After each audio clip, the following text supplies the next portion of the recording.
আসসালামু আলাইকুম, সবাই কেমন আছো? আশা করতেছি ভালো আছো। আলহামদুলিল্লাহ, আমিও একটু ভালো।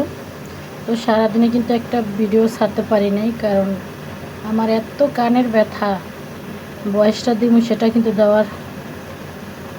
দিতে পারি নাই, তার জন্য আর ভিডিও ছাড়ি নাই। তো সন্ধ্যা হয়ে গেছে এখন তো রান্নাবাড়া করতেই হবে। তো করলা ভাজি বসায় দিছি, আর শুটকি রান্না করেছি, আর মেয়ের জন্য একটু মাছ ভুনা।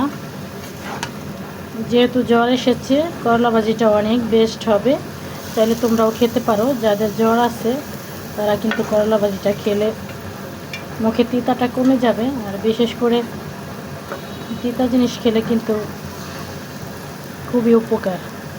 আমি কিন্তু এইভাবে সাদা করে করলাটা ভাজি করি, অনেক মজা হয়, চাইলে তোমরাও ট্রাই করতে পারো। আমি তো হলুদ দেবো না, এরকমই কিন্তু আমি সাদা সাদা ভাজি করবো। এই যে দেখতে পাচ্ছ, কাঁচা দিছি আর পেঁয়াজও দিছি। হ্যাঁ,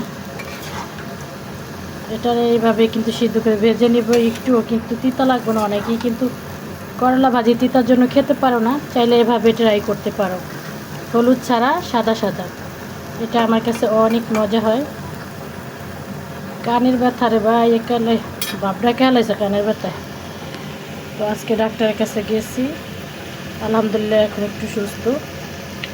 সবাই আমার জন্য দোয়া করবা, সবাই ভালো থাকবা, সুস্থ থাকবা। আল্লাহ হাফেজ।